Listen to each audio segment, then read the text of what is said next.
Mr. Speaker, it seems like as we resume, I would say that maybe we don't have a quorum, but okay. Oh, yeah, we do.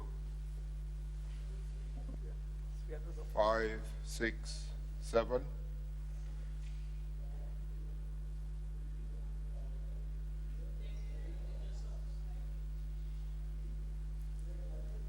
We do have.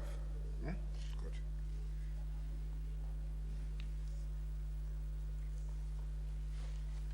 Honorable members, we now resume after our adjournment.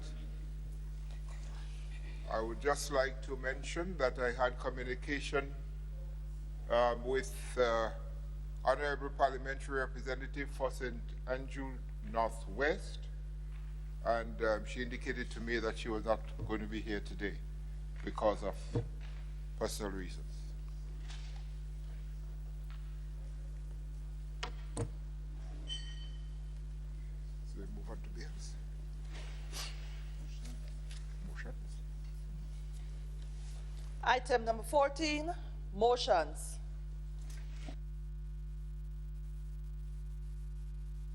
Honorable Representative for St. Mark. Thank you, Mr. Speaker.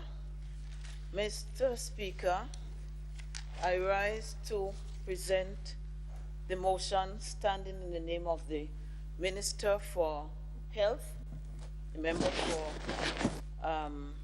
for the South of St. George, who is unavoidably absent, having to perform a very important duty, which, while not more important than this one, is important to the government. And so I beg your permission to present this resolution in his name. Please proceed. Thank you, Mr. Speaker.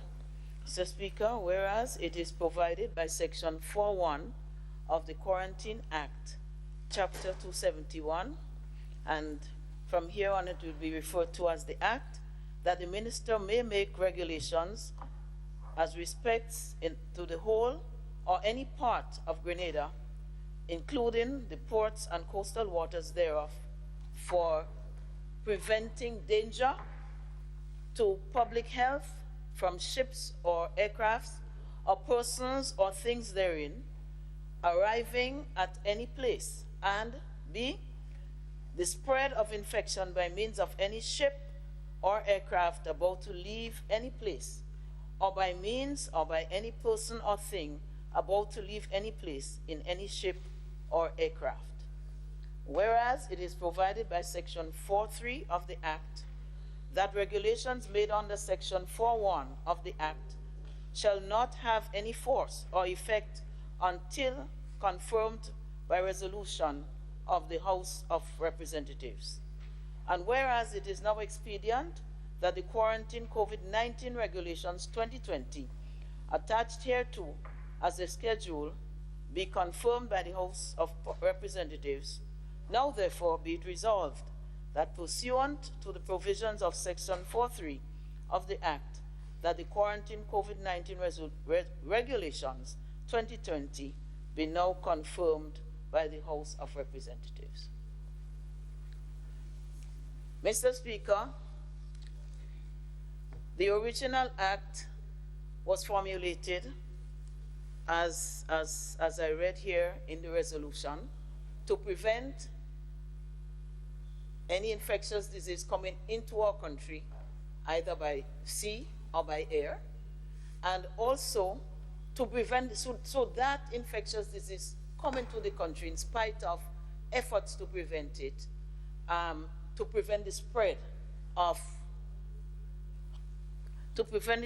infection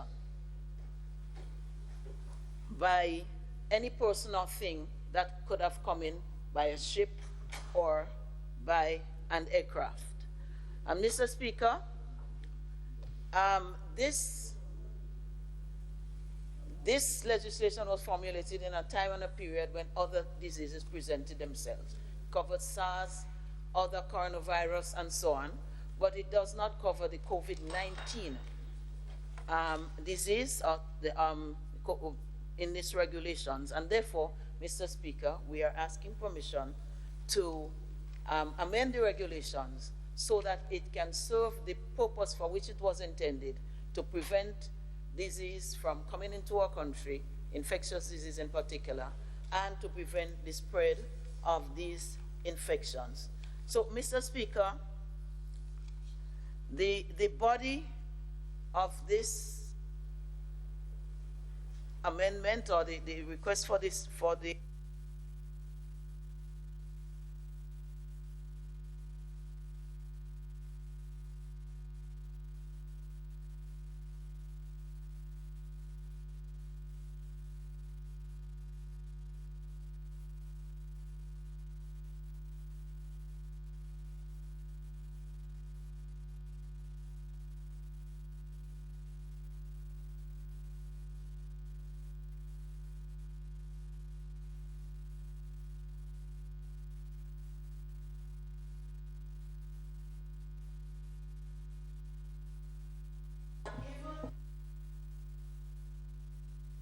Honorable Representative for St. Mark, I think we're having a technical problem with the microphones. All of them seem to just have gone, and so could we just give a few sec to get it rectified from upstairs? Is back on?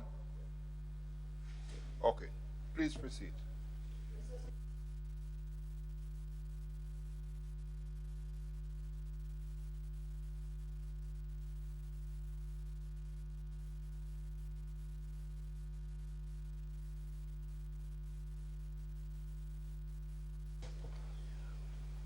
We need to adjourn. We have some problems, technical difficulties with the mic. Because if you didn't shut off. Shall I proceed, Mr. Thank you very much, Mr. Speaker.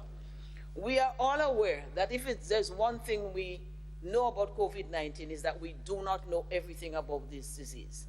The dynamics of this pandemic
Could you give us a name?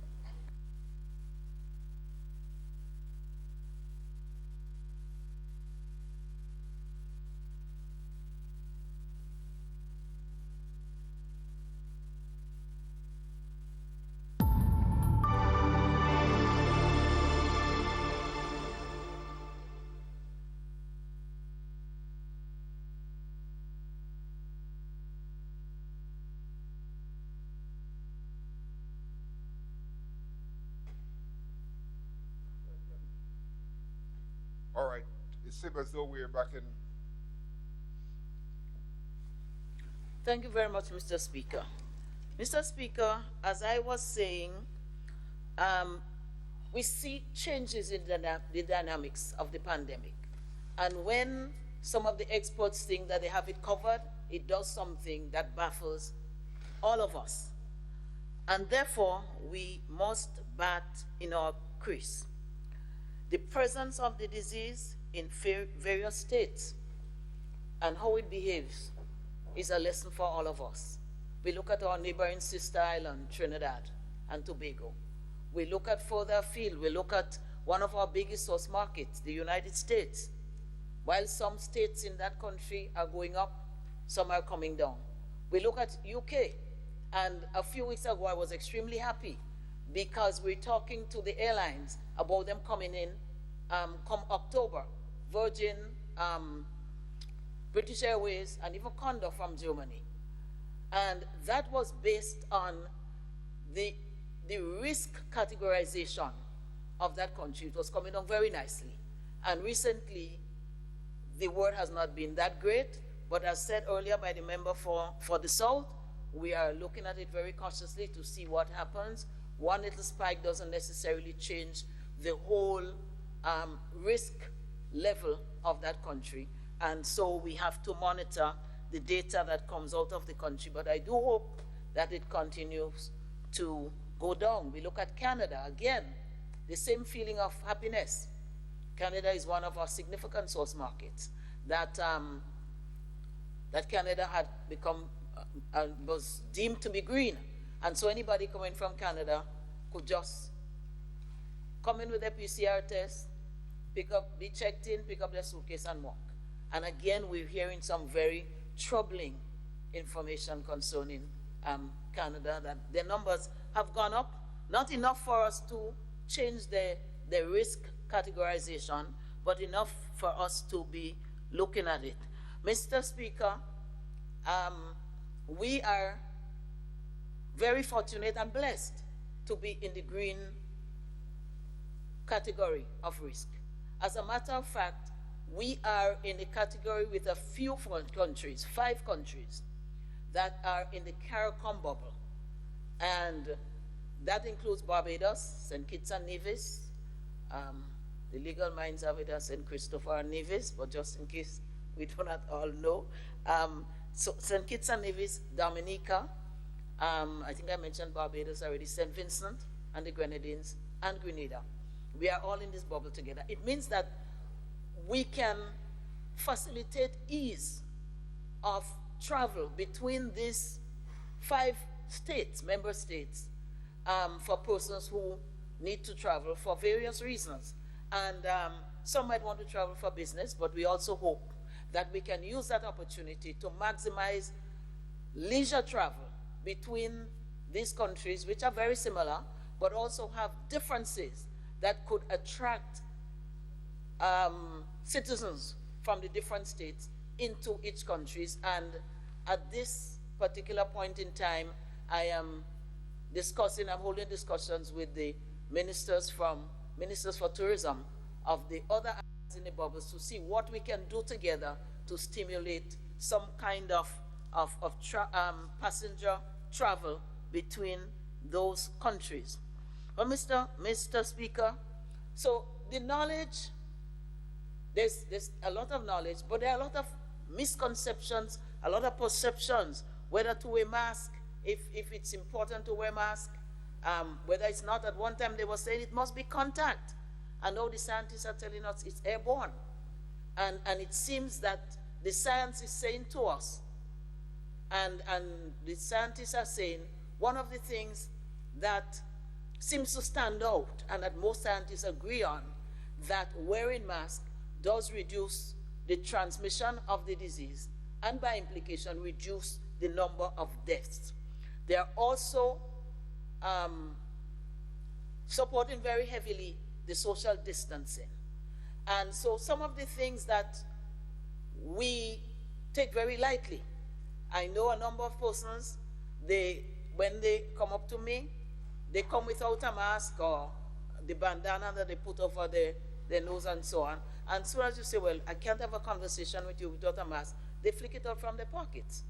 Or some of them wear it below their chin, so it has become a style rather than a means to keep all of us safe. And this concerns me. The social distancing, Mr. Speaker, I know over the weeks and the months when discussions of COVID were at a height and the COVID committee was meeting,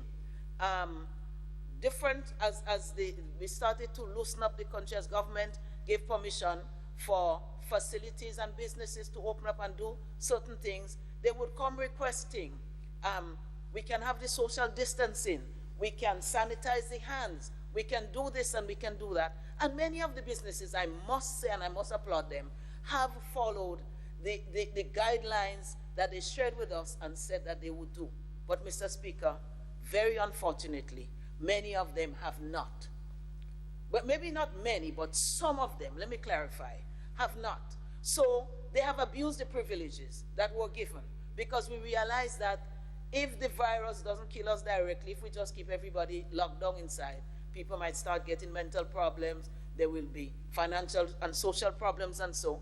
And so the government in its wisdom has deemed it necessary to start opening up, cautiously with a lot of guidelines, but start opening up. And what we find is, people find the most,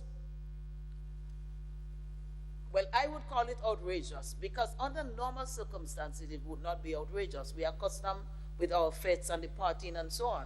But people who know, who have the guidelines, facilities, and I'm ashamed to say that I represent some of them, tourist accommodation facilities, they have seen it fit to beat their chest and say, we having something, 100 people, 110 people, come everybody, forget the social distancing, forget the mask, and let us play. We have seen what has happened. We have seen the spikes in many countries. And people say, God is a Grenadian. I don't want to offend my God, but sometimes one tends to believe that. Because I held my breath when we saw the mass gatherings during the jab. But thank God, we have not seen any spike, and God is holding our hands, and I thank him for it. But we have seen spikes in other places. When people went on the beach in Florida, a couple of weeks after, a number of cases came out, and a number of other meetings that were held in various places. So we know that mass gathering does take its toll. Mr. Speaker, we also know that based on the level of risk, we have the bubble, we have the low risk, which we call green, we have the medium risk, which we also call yellow or amber, and we have the high risk. Based on, because some persons say, well, why not treat everybody the same? Everybody is a visitor to this country.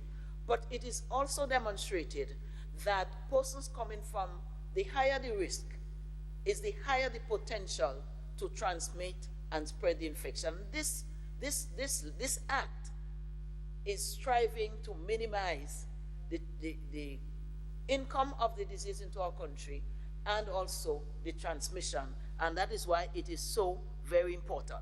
So we also know that behavioral patterns play a significant role in the transmission of the disease. People wear masks, they social distance, they wash hands, less disease. They do the opposite, more disease. So we have the three areas of risk, Mr. Speaker, and the Act will speak to each one of them.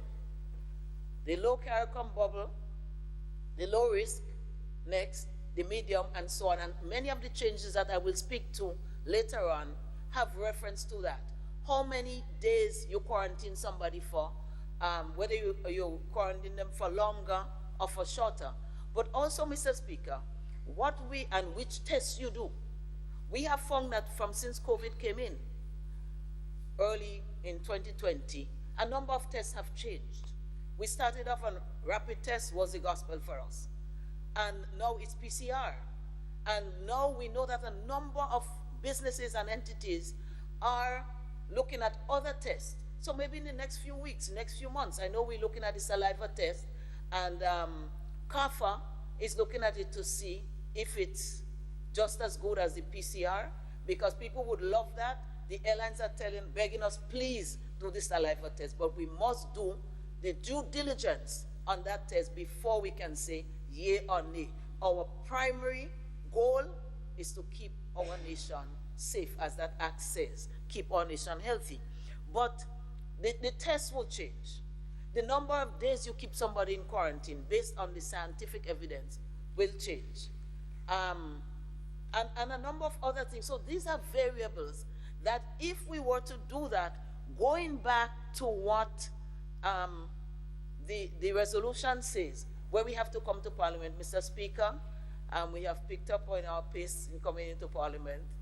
we will probably have to come every day because, there's a frequency with which these things take place. So what our legal luminaries and our advisors have told us, perhaps we should leave the decision to the minister and Minister for Health and his scientific, the doctors and so the team that supports him, so that from time to time they can change certain regulations without having us necessarily come and have the sitting in Parliament. Pardon me. Thank you. Thank you for the correction. The minister, and minister here means minister in cabinet. It means that, and it, as was said before by the member for St. George Northwest, that cabinet has to approve. And I want to re-emphasize that because it's the COVID committee, the new COVID construct, comprised of persons with the scientific knowledge, working with the minister in cabinet, and therefore the approval must come from cabinet. Yet we hear people doing things, and they say they got approval, but we can't hear who gave them the approval. And so I want to support the member by saying cabinet, the buck stops with cabinet to give the approval for certain out of the ordinary things, and that cabinet in its deliberation is advised by scientific information, Mr. Speaker. So, Mr. Speaker, the question is, how do we prevent it? What do we do? How harsh can you be? How strong can you be? How soft can you be? How do we prevent the spread in our country? How do we bring our Grenadians home at the same time? Because we have brought in quite a number, but we still have others waiting out there to come in. How do we revive the tourism industry and return the 4,000, 5,000 persons who directly are employed in the industry, and a number more thousands who are indirectly employed? The fishermen are balling out. No place, no local market for fish. The farmers are crying out because many of the hoteliers purchased things from them, and so on, Mr. Speaker. And so, Mr. Speaker, I am in the heat of it speaking to the legal persons. I'm sorry, not the legal persons, but the airlines. They want to know whether they have to have that invasive thing go up in their nose every time their crew come in. The cruise ships want to start coming in, and some will even start before the end of the year.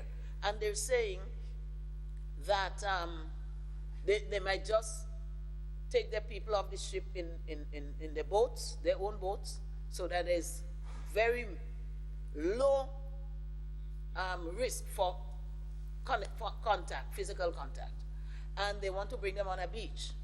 Let them have a little fun, maybe. We'll have some drums and dancers way back so that they do not touch, they do not have contact. And we keep dialoguing to see how we can jumpstart, how we can get the economy going, bearing in mind that sometimes the revenues are 50% and under of what we used to have before. So, Mr. Speaker, it cannot be business as usual.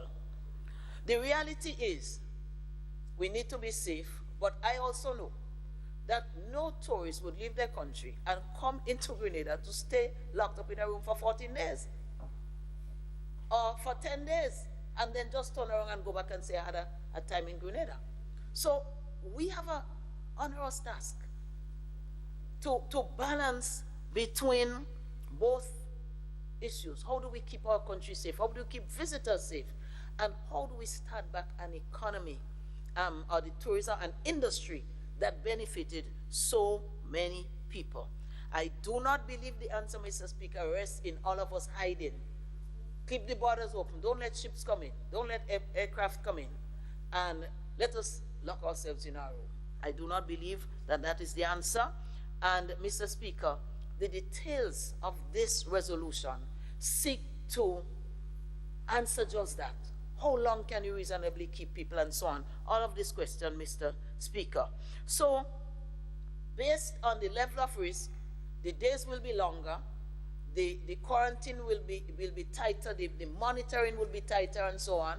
We will be talking about the geofencing watch that can monitor people's activities I note that the geofencing was very effective in raising the alarm, the red flag, that some persons they were given a perimeter or a circumscribed area in which to operate, that they had stepped out of that. And it seemed to be working very well, Mr. Speaker. And therefore, we have two instruments that could help us in monitoring activities. That would be the app that everyone is required to download before they come in, or certainly when they come in on the device, the phone, and also the geofencing watch that could help us, especially as we look to bring some measure of satisfaction, especially to our locals who want to self-quarantine. I have my own house, nobody lives there. How can I go to my house and spend the rest of the quarantine, where they'll be more comfortable and maybe financially a little bit better off than staying in a approved government facility? But everyone who comes in must go into an approved government facility for the first 48 hours or so, as determined by the minister in cabinet responsible for health and his team. So, Mr. Speaker, we have the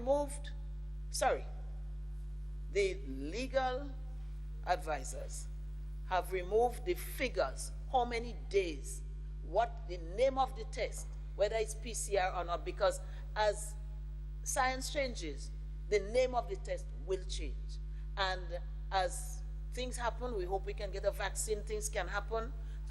We may not need to quarantine for that long. So based on the number of uncertainties, the main aim of this is to make it more open and flexible so that the changes can be made without us necessarily having to come into Parliament. So therefore, Mr. Speaker, I present this resolution for approval of this Honorable House. Thank you, Honorable Representative for St. Mark.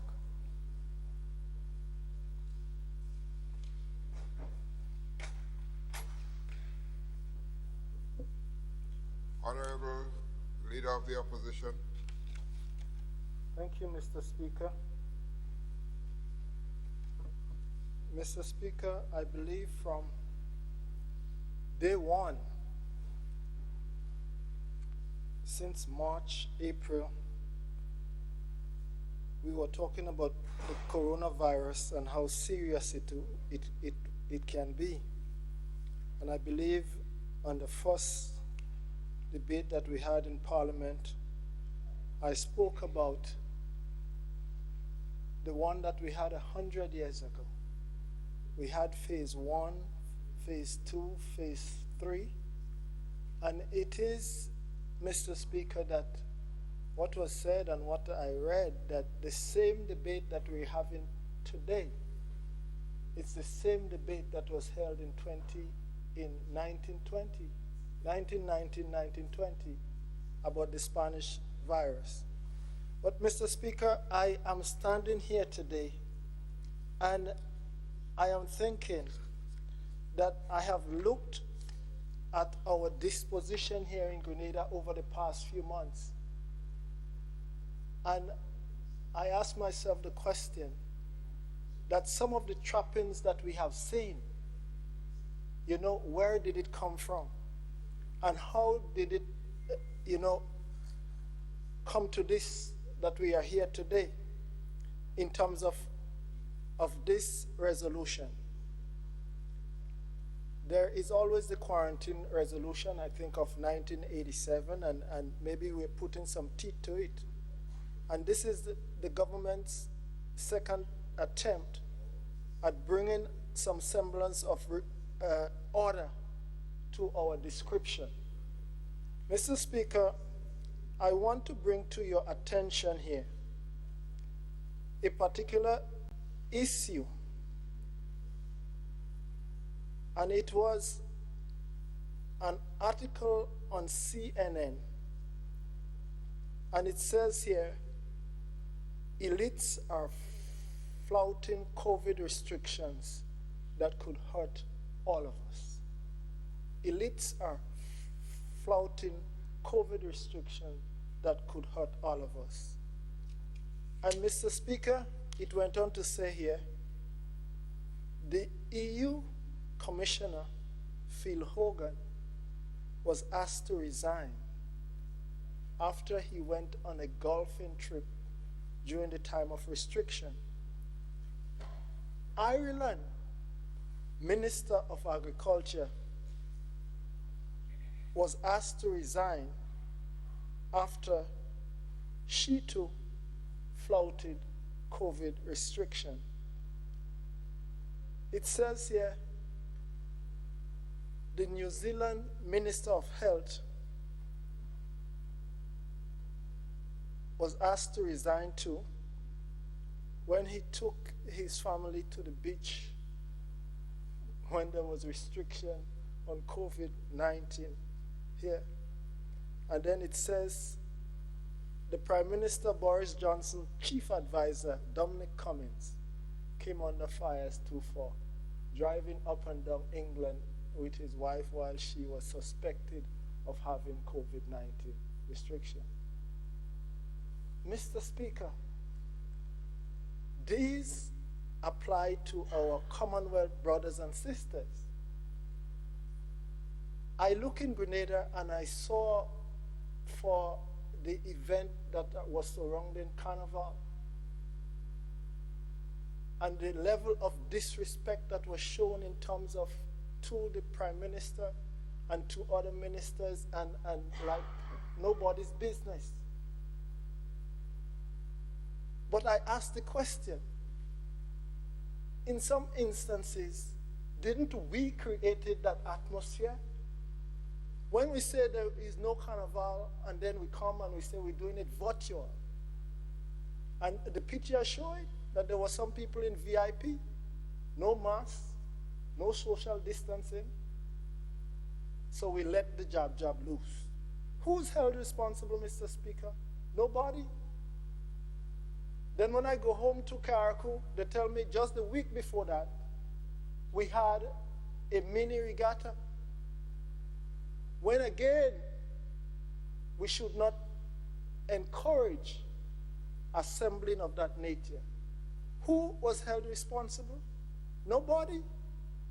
If the atmosphere is set for such things, Mr. Speaker, then we will suffer the outcome. But, Mr. Speaker, moreover, what is pointing here, we must lead by example. I heard the member for St. George Northwest said this morning he ain't going away, and he did not give, or the government did not give anybody approval to do any of this.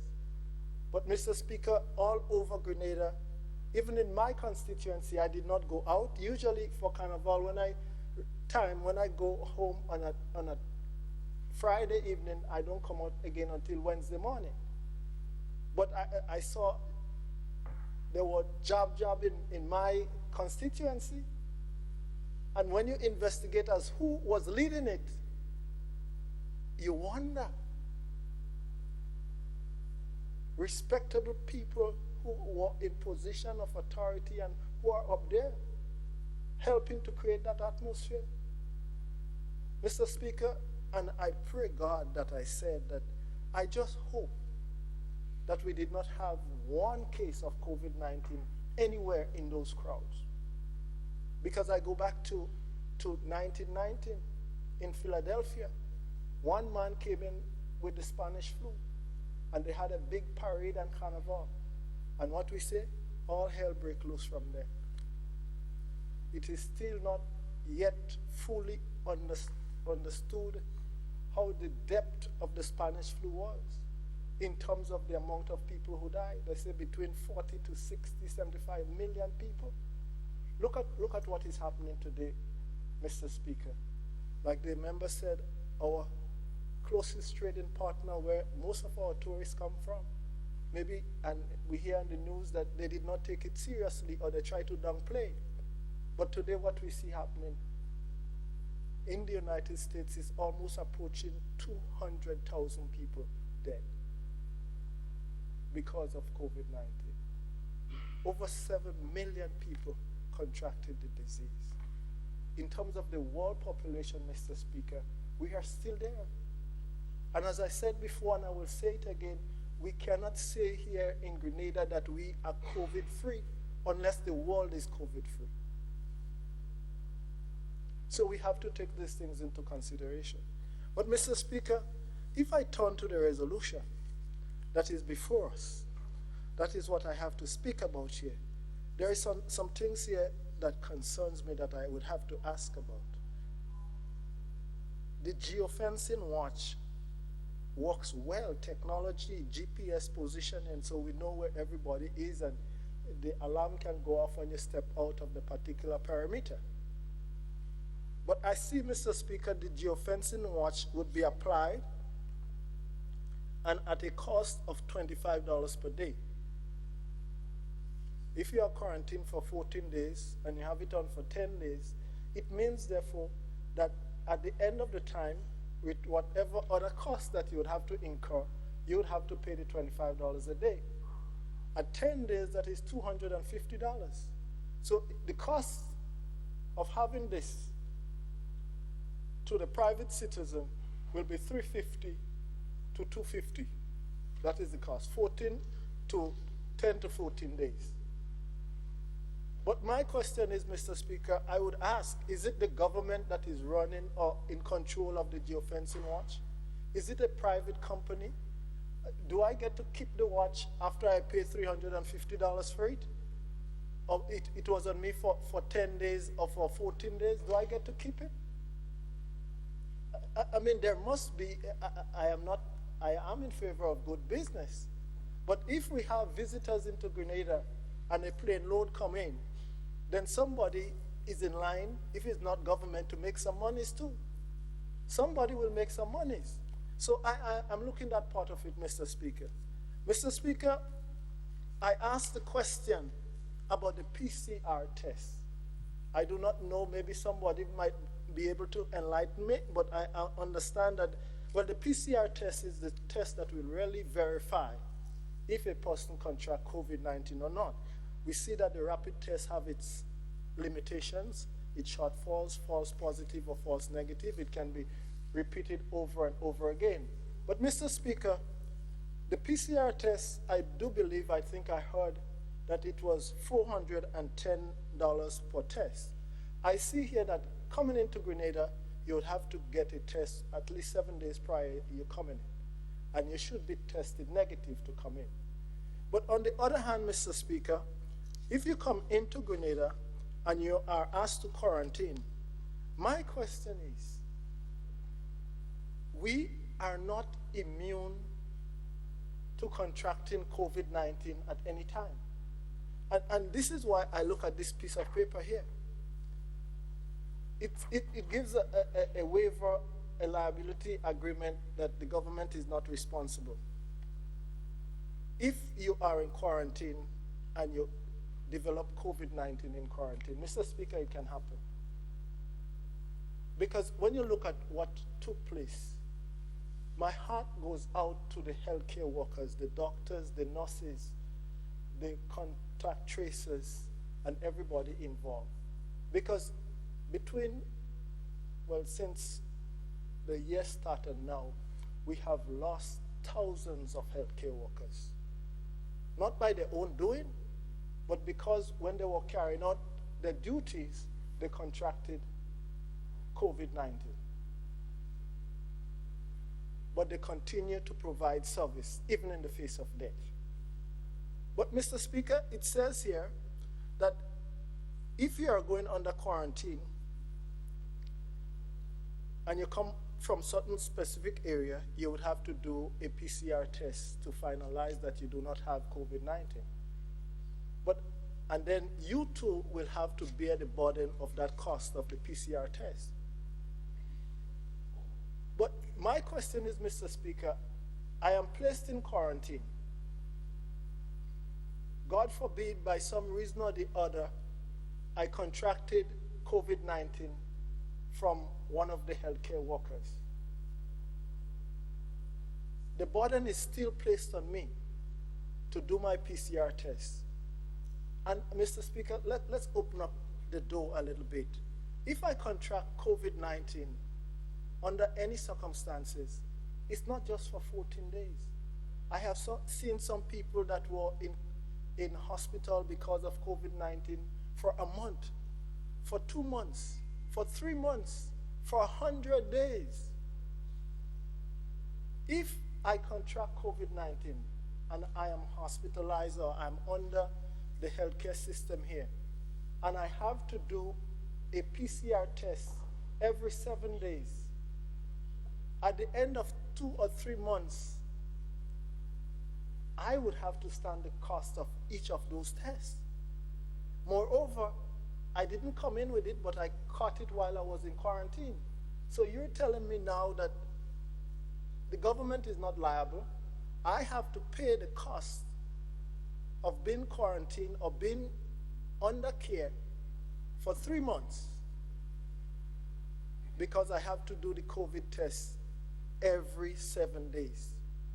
Now, the question I ask, how fair is that to me when I came in healthy, but just perchance? And we cannot say that this is hypothetical because it had happened before, and it may happen again.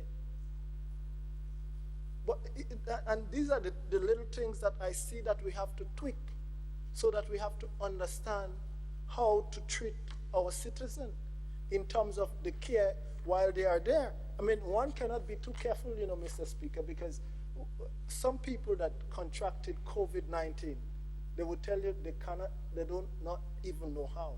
Because again, it is highly contagious, and I pray to God that we keep the status quo in Grenada. But even so, Mr. Speaker, while we are keeping the status quo and we have to open up, it means, therefore, the possibility exists that it will come. And when it comes, if this resolution helps to alleviate some of the spreading of it, then that is good too. But what I am saying, let us look at the details in there to see how we treat people who just perhaps or perchance may have contracted within the scope of what I am saying here. Mr. Speaker, on another note too, in terms of the risk, because this here, it did not just say for, it say as respect to the whole or in part of Grenada. So it is not just people that coming in via the ports, but it's for the whole of Grenada. And this goes to some questions that I still have outstanding in terms of COVID-19. Mr. Speaker, I must applaud the government in terms of reopening schools. But even so, this year will apply maybe to the school area. And Mr. Speaker, I have a young one. So I had to go to PTA meeting via Zoom. And some of the questions surrounding the opening of schools could not be answered because the school is prepared, they have the room for isolation. And the question is asked, if any symptom is shown, your kid will be isolated and will be placed there. The COVID team and both parents and COVID team will be called. But the parent want to find out, will they have to pay for the test if the child is isolated? If the child is isolated and the test negative, then will the parents still have to pay? In a case you go into a classroom, a child is tested positive for COVID, even though there might be social distancing, will the entire class have to be quarantined and to be tested? These are some of the questions that were not yet answered. And so it still leaves parents kind of baffled as to what they should do. Should I go with the blended approach? Should I keep my child at home? Should I educate them at home or teach them at home? I am not blaming the government for this position. But what I am saying, there must be some form of resolution so that people can rest at ease, especially in terms of testing and in terms of the cost of testing. Because, like I said, if I come in and I come in whole and I catch it, and if I have to pay for the bills that surrounding me, maybe after a period of, say, 3 months, I could be in debt of tens of thousands of dollars.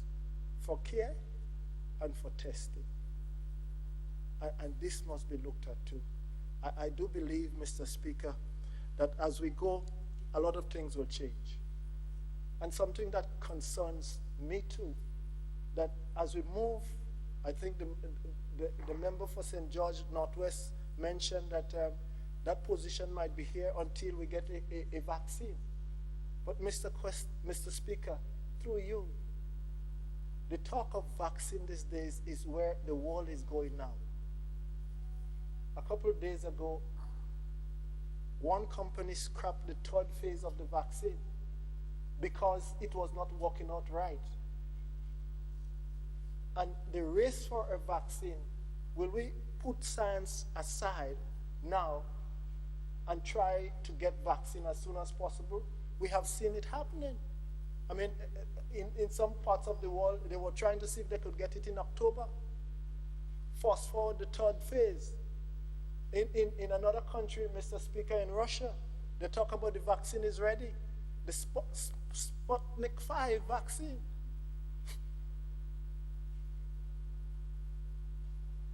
And Mr. Speaker, we see AstraZeneca, the third phase, they pull it because there was some adverse effect. Now, mind you, as the member for the South said this morning, in some cases, vaccine works well. But what I am saying, if we have to introduce it, we must let the science speak. In that today we are here, we are smallpox free because of vaccine, because we created the vaccine. But should I say we are smallpox free? Not really. I think they do have a reserve in Russia and in the United States so that when the time comes, they can weaponize it and release it. And that is how it was not destroyed, Mr. Speaker. The Russians still has a reserve. The Americans have a reserve of smallpox. But globally, it is gone. And this is where, even today, COVID-19, and this is where we talk about biological weapons. But Mr. Speaker, in moving forward, and this is why I am looking at it. Will we come back to this house again, Mr. Speaker, if a vaccine is ready? Would we have to get another resolution, or will cabinet or the minister determine whether or not people are compelled to take such a vaccine, if such is the case? Because in some cases, you might be thinking, I may not be able to travel, I may not be able to eat or drink unless I take the vaccine. And these are some of the things that bother me in terms of the powers that be and the powers that can float around the place in terms of the control of COVID-19. Yes, I know we want to get back to normal. Yes, I know we want to get back to where we were as a people, as an economy, and being free, so that we can let our people to be moving again. But I do believe, if we tread, Mr. Speaker, I say we have to continue to tread carefully. And in this whole thing, I do believe we must set the example so that others can follow. Not do as I say and not as I do. So our people will be looking at us, and our people will continue to look at us to see our disposition, and they will reveal us when the time comes. So, Mr. Speaker, I look at it, and for the concerns that I raise, I hope it is worth something and it can be looked at. Thank you, Mr. Speaker. Thank you, Honorable Leader of the Opposition.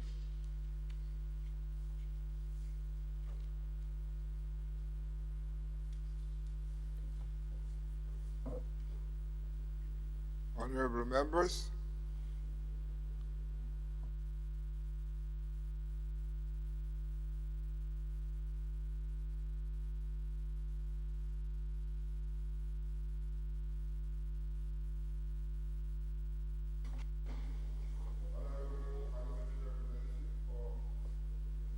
something like that. Honorable Representative, St. John Northwest.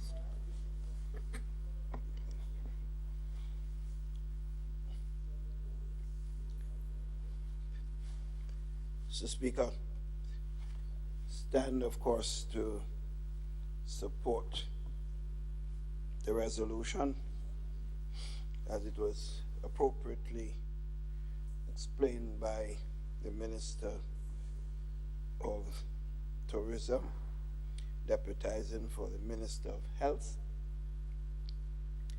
and pointing out the necessity for us to have this resolution so that we won't have to be back here at every time there is a need for some change in regulations to manage this important pandemic that is engulfing our country and, of course, the world as a whole. I think, as was clearly articulated already, and I think over the period of time we've spoken a lot about what we are doing and how we are protecting the country as a whole. Mr. Speaker, this is an issue of the quarantine and cost related to quarantine and tests. The issue is the government is clearly faced with an enormous problem. All governments throughout the region, of course, and the international community, faced with serious drop in resources because the same pandemic is responsible. And of course, it has clearly affected countries who depend heavily on tourism. Probably has its biggest impact is on the tourism sector, whether it's the airlines, whether it's the hotels, all of the related tourism activities. So it's a question of how do we meet the challenges that we face. With dwindling government resources, the government cannot take responsibility to pay for tests. I think it has to be clearly stated. Government, someone wants to come to our country, it is clearly stated that you have to get your PCR test. It's like you have to come to your country, you must get to an airline to get a flight. If the flight is costly, you decide whether you can travel or not. So if you have to pay for a test, you decide whether you can afford it or not. And that's the nature of what you're doing. So a government will not want to take responsibility for paying, although I didn't hear that word, I only heard the question about suppose somebody have to stay in for how many days or weeks, what will happen with the cost? The pandemic and related costs has to be treated like anything else. People that go through dialysis, it costs them a lot of money. It's very prohibitive for any family to support or an individual with dialysis. In situations like that, those who can afford it pay accordingly, and those who cannot have been given support by government and, of course, non-governmental organizations and charities.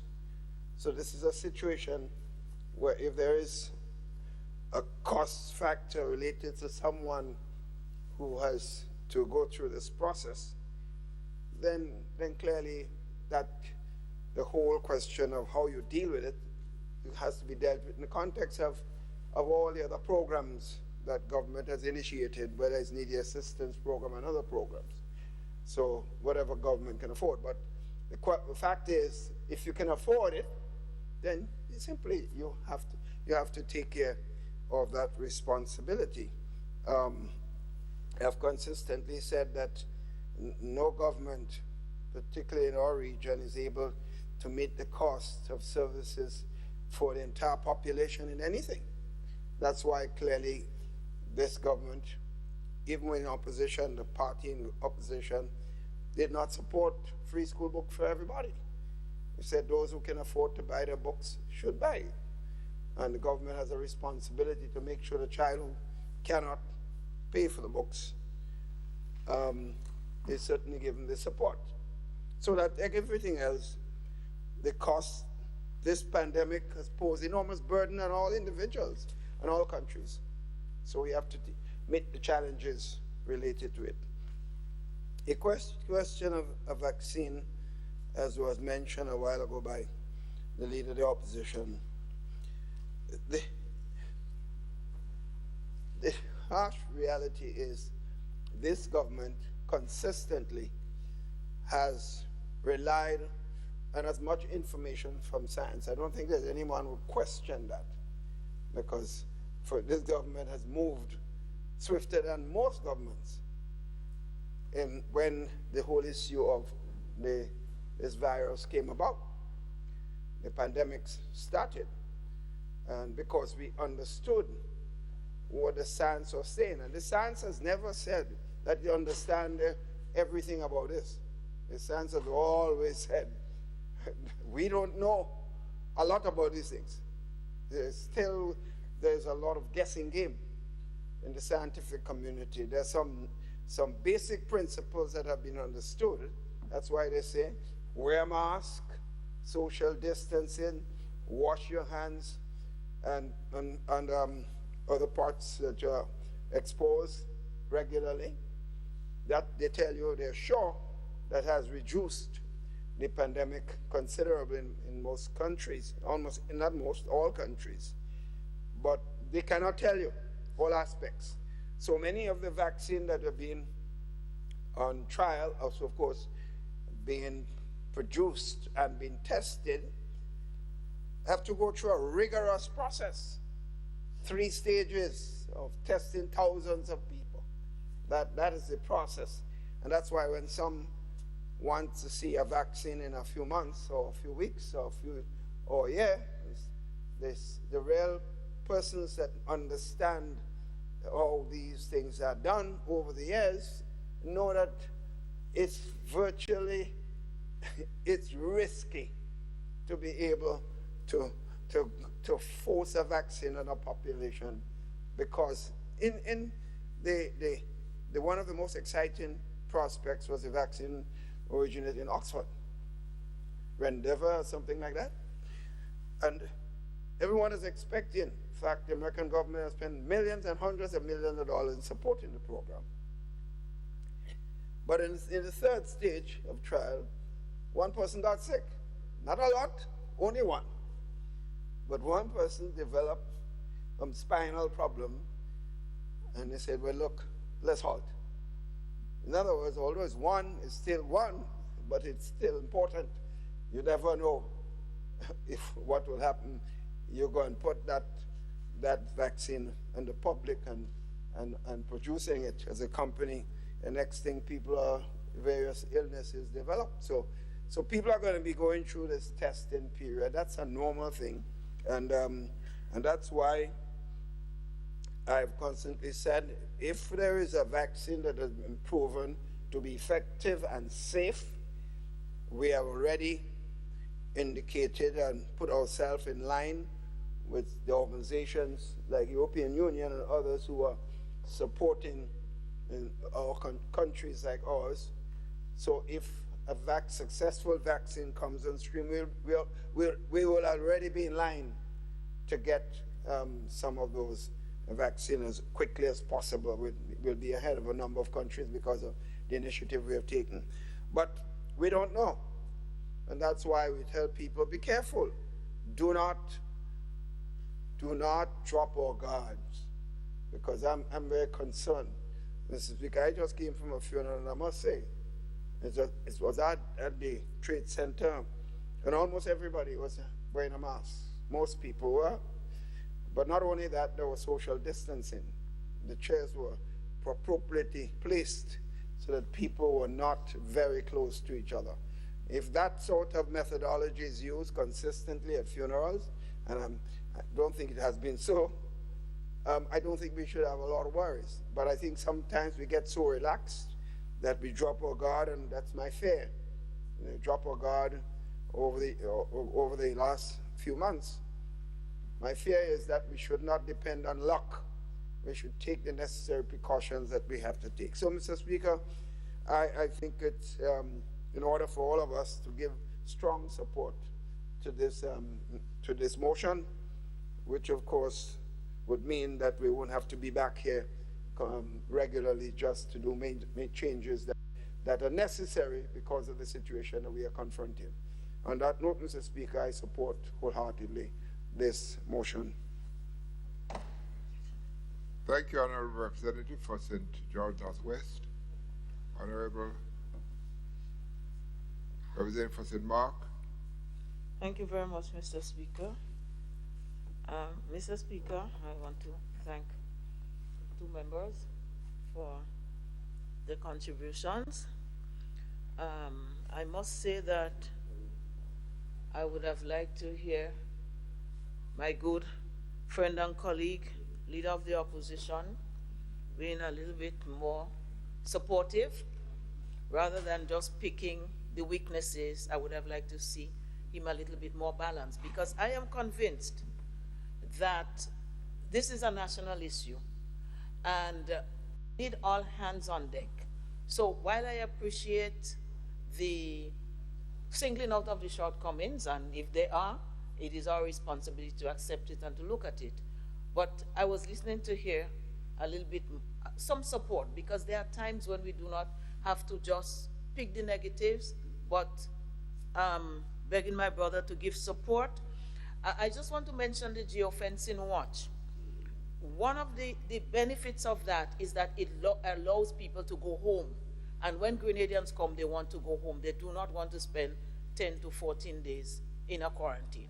And if the maths is done, you will find that it's much cheaper for them to go home, especially when it's families, be able to cook their own food and take care of themselves, rather than stay in the 10 to 14 days, because somebody has to meet the bill. And we heard the member, or Minister for Education, talk about the computers, while others are wondering and they're begging.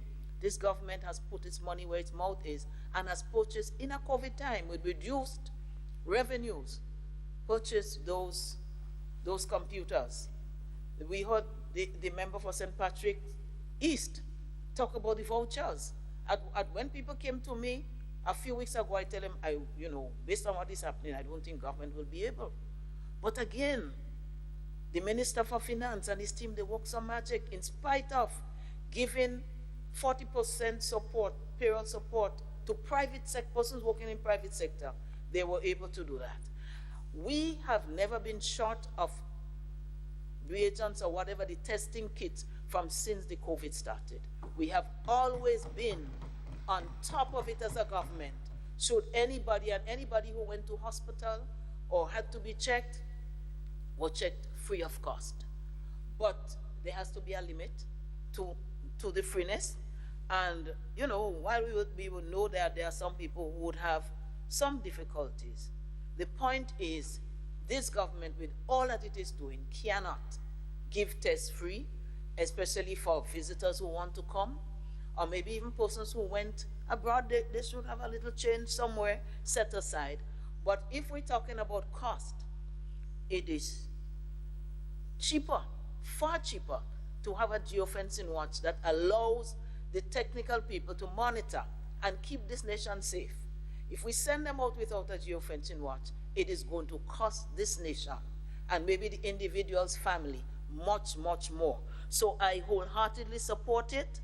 I know there's a cost of $25, but the maximum so far for being in quarantine is about 10 days. That's $250 EC dollars. That's less than one night in a reasonable hotel. So it is not as costly as it may seem. So let's not create that kind of fear and that kind of thing to take it, because this is going to make the difference in us saving lives. And we have done well to implement that. In Canada, what they're doing, they have people calling people. We check in to see if you're home. And if we don't hear an answer from you within the next 24 hours, and they come, the police, everybody come right there and pick you up in the home. So I think it's a good innovation. The cost of the test was spoken about. I just wanted to say that there are forms that the member also alluded to be downloaded, and they can be signed and uploaded before the visitor comes in. It's a health declaration form, waiver of liability agreement form, public health location form, and the passenger home quarantine application form. And of course, I am happy to see that we were advised to have the waiver of liability agreement. I know the member would not like to see government held liable for everybody who tests positive in a quarantine facility. No government will be able to withstand that, and it has not happened in any country. Mr. Speaker, I now would like your indulgence, Mr. Speaker, sir, to speak to the number of areas. Some 28 changes have been made, and I seek your guidance as to whether we should break them down by listing, dealing with the normal procedure for each one, or whether it would be easier for me to just list all of them, and then you throw the question to this August body for the approval of this resolution, Mr. Speaker. That was part of the schedule that you have? Yes, Mr. Speaker. Just all of proceed. the changes under the schedule. Proceed with it one time. Thank you, Mr. Speaker. So it's just a reminder that Section 4.3 of the Quarantine Act provides that in conforming any regulations, the House of Representatives may make amendments which it may deem desirable. And this is what we're attempting to do now. So the amendments for the schedule are recommended as follows, Mr. Speaker. In Regulation 2, the definition of PCR test, rapid test, and quarantine authority should be deleted, and the following definition should be inserted. Prescribed test means a test conducted to diagnose whether a person is infected with SARS-CoV-2 or COVID-19 as prescribed under Regulation 10. The second recommendation is that in Regulation 2, the following definition should be inserted. A business day excludes Saturdays, Sundays, and bank holidays. Government-approved place of observation and isolation includes a hotel approved by the Ministry of Health. Prescribed period means a period prescribed under Regulation 10. The third one, in Regulation 2.7, Subregulation 8B, and 8 Subregulation 8B, the word calendar should be inserted before the word days, wherever it appears, except in the definition of a business day.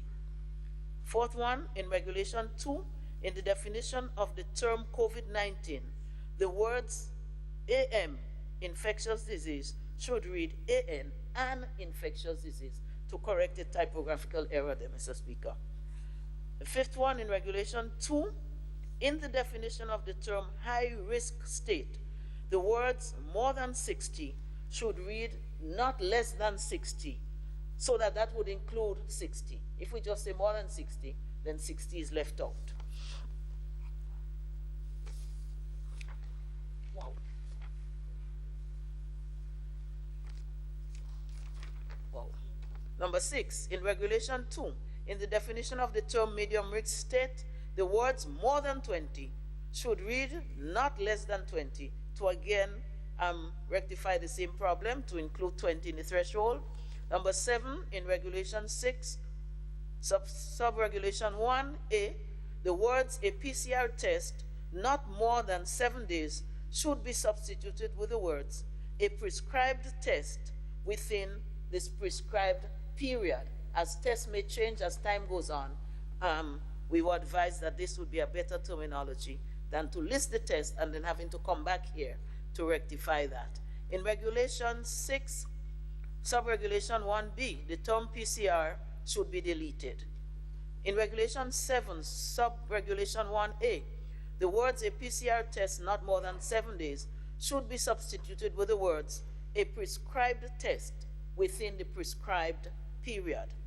In Regulation 7, Sub-Regulation 1B, the term PCR should be deleted. In Regulation 7, Sub-Regulation 1C, in paragraph 1 or I, the word "and" after the comma should be deleted. Subparagraph 2 should be substituted with the following paragraph: subject himself or herself to mandatory observation and isolation for a minimum prescribed period. And 3, subparagraph 3, remain in a government-approved place of observation and isolation for a prescribed period, being the portion of the period of mandatory observation and isolation under subparagraph 2. In Regulation 7, Subregulation 2, in the chapeau, the word "first 48 hours of the mandatory observation and isolation" should be substituted with the words "prescribed period" under Subregulation 1C, subparagraph 3. In Regulation 7, Subregulation 2A, the word "another" should read "a." In Regulation 7, Subregulation 2B, the words "if is suitable" should read "if it is suitable," and a comma and the words "or at a government-approved hotel at his or her expense" should be inserted with the words "other persons." In Regulation 7, Subregulation 4, the words "rapid test" should be substituted with the words "prescribed test." In Regulation 7, Subregulation 5, and 7, Subregulation 6 in the chapeau, the word "rapid" should be deleted. In Regulation 7, Subregulation 6, subparagraph A, the word "of 48 hours" should be substituted with the words "prescribed period." In Regulation 7, Subregulation 6, subparagraph B, the words "PCR test" should be substituted with the words "prescribed test." In Regulation 7, Subregulation 7, and 7 Subregulation 8 in the chapeau, the term "PCR" should be deleted. In Regulation 7, Subregulation 8, subparagraph B, the word "PCR test" should be substituted with the words "prescribed test." In Regulation 8, Subregulation 1, subparagraph A, the words "of a PCR test not more than 7 days" should be substituted with the words "a prescribed test within the prescribed period." In Regulation 8, Subregulation 1, subparagraph B, the term "PCR" should be deleted. In Regulation 8, subparagraph 1, Subregulation 1, subparagraph C, in subparagraph 1, the word "and" the comma should be deleted. Honorable Representative, I realize that we each have copies of this schedule, and since we have the copies and that is the schedule, I will save you some time.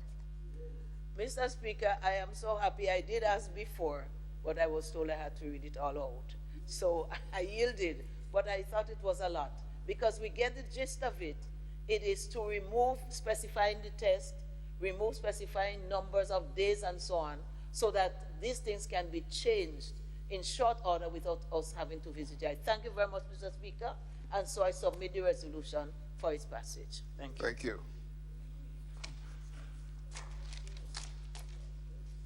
Honorable Representatives,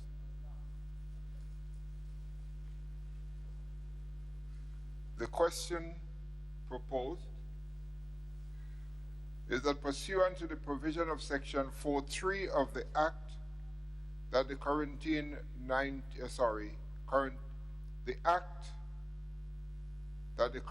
COVID-19 regulations 2020 be now confirmed by the House of Representatives. Honorable members, the question is that pursuant to the provision of Section 4.3 of the Act, that the quarantine COVID-19 regulation 2020 be now confirmed by the House of Representatives. Those who are of that opinion, say aye. Of the contrary opinion, say nay. I think the ayes have it. The ayes do have it. Regulation is now part of the law. Item 15, bills. Leader of Government Business. Thank you, Mr. Speaker. So, Speaker, you have just graciously afforded us the amendment so that we can shorten the normal procedure. And so I'm happy to propose to this Honorable House that the bill for an act to consider the Public Finance Management Amendment Bill be not taken at this sitting. The Honorable Member.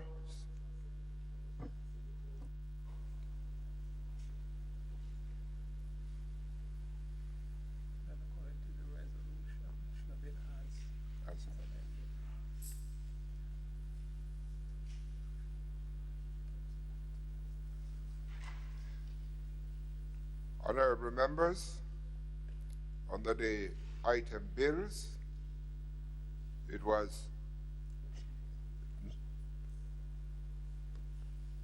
the motion. Oh, this is for the motion. Yeah. Oh, just one.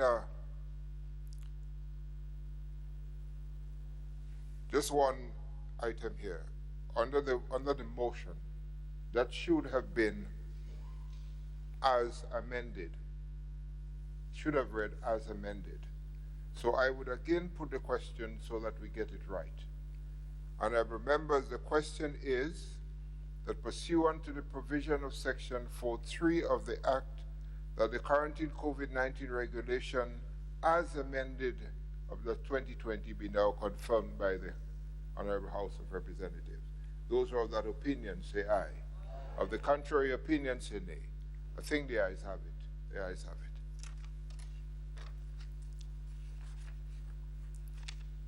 Now we move to bills. That the Public Finance Management Bill be Amendment Act 2020 be debated another time. Those who are of that opinion say aye. 15, request for leave to move the adjournment of the House on matters of urgent public importance. Honorable members, the question proposed is that this Honorable House now stands adjourned. Leader of Government Business. Mr. Speaker, on this adjournment, there is a few matters which I want to bring to the attention of this ago. You submitted to this House the benchmarks that was done by the Commonwealth Parliament Association. And Mr. Speaker, I take to reading it. And Mr. Speaker, I went back again to a few years and I'm reminded, said to me, you are the keeper of the flame of our democracy. I hope this flame document speaks about where we are in this little, beautiful little spice country of ours, as the member would say, in terms of our democracy. And I do believe that as a serious body, we ought to take the time to look at some of the pointers there. I spoke to some before and I would not belabor the point. But Mr. Speaker, in just the beginning, from it's 100 and something pages there, but from beginning to end, I am seeing there that there's substance there that must be looked at by each and every one of us in this house, outside of this house. And I hope it is a document that can be circulated within the community so that we can have a more open discussion in terms of where our democracy is and where we can take it. Because I am a believer in democracy. We rise and we fall today, Mr. Speaker, because of democracy that is operating in this country. So for what it's worth, Mr. Speaker, I will urge us, commend our parents, teachers, students, and the whole educational sector. I pointed out some issues but I should look at the brighter picture. And I'm looking at the brighter picture. And I am looking at the reopening of schools. The students have tablets. I think COVID-19 forced our hand a little bit. And so tablets will be, but Mr. Speaker, before the tablets were given out, they were supposed to be configured. And maybe apps were put on them. I am all for that. But Mr. Speaker, in terms of configuring, I ask myself the question, will the people who configure the tablets have control over the tablets so that they can regulate on what website the children will go and what they cannot go or where they cannot go? And maybe, Mr. will be that they have it and they can be regulated, which is a good thing. But Mr. Speaker, on the other side, a few years ago, Mr. Speaker, in Pennsylvania, a young lady went to the library to get a computer, a laptop, that they can restrict the child's movement on the internet, and that is good. The child was doing her homework. The mother noticed that the little light where the camera came on. Mr. Speaker, the system was checked, and remotely, the people in charge went into the computer and turned on the camera of the child inside her room. These devices, Mr. Speaker, and these days you don't have to be that very good, you know. If they are configured properly, Mr. Speaker, I could, because I'm believe that we as a government will go down that road. I would not want us to.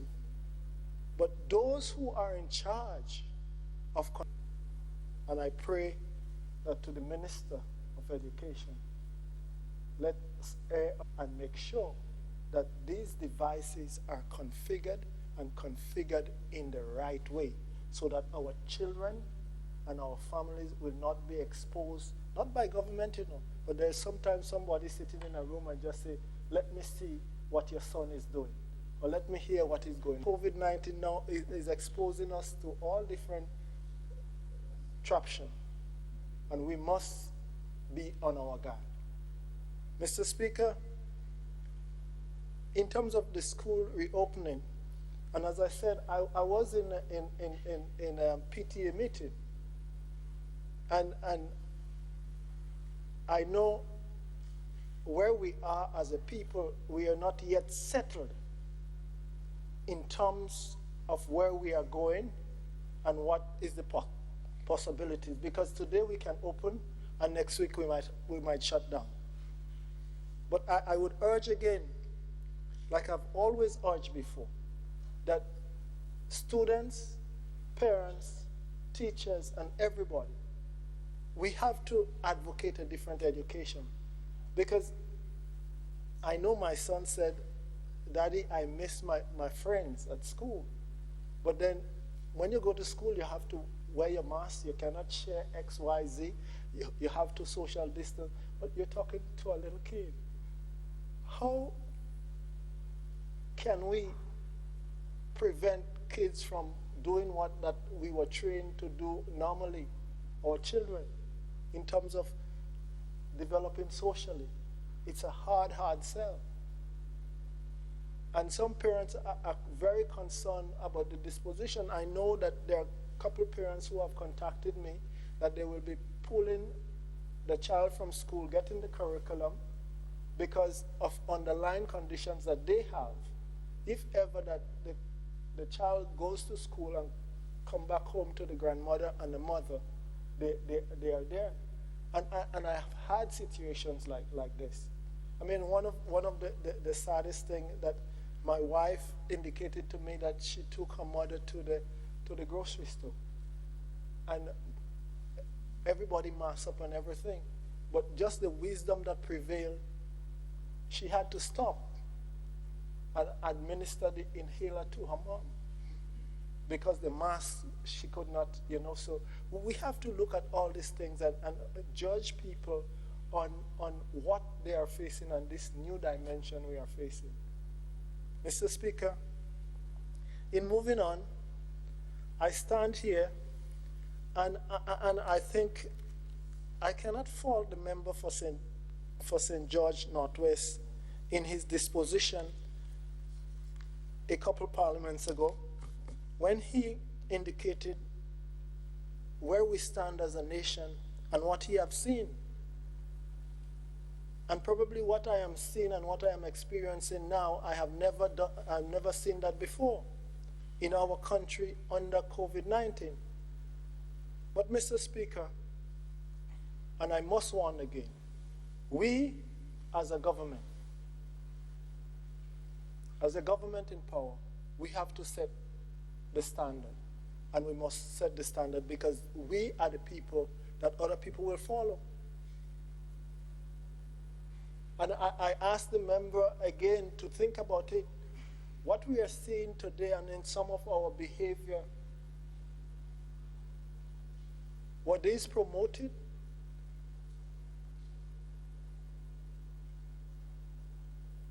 Were these promoted by people in high places?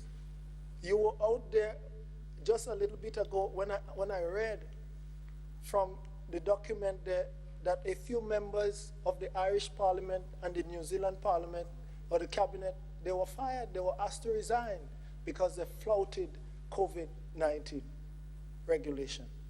And I know you missed it, but it is such an important piece of document. And it says here, and I think I wrote it down here, and I must reiterate this here. The EU Commission, Phil Hogan, was asked to resign. The Irish Minister of Agriculture was asked to resign. The New Zealand Minister of Health was asked to resign because they flouted COVID regulation. Boris Johnson, Chief Advisor, Dominic Cummings, was asked to resign. It went on to say here, and I know you're a lover of cricket, Jaffa Archer was excluded from the test match against the West Indies in the latest match because he flouted COVID regulation. Can we do this here in Grenada and just get away scotch-free? Let us, Mr. Speaker, follow the example of the rest of the world so that we can get on board and live by example. And this is how we can overcome COVID-19.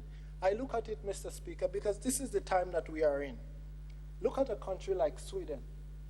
Can we have the discipline of the Swiss, where they did not impose no regulation or anything, but they educate the people as to how to behave?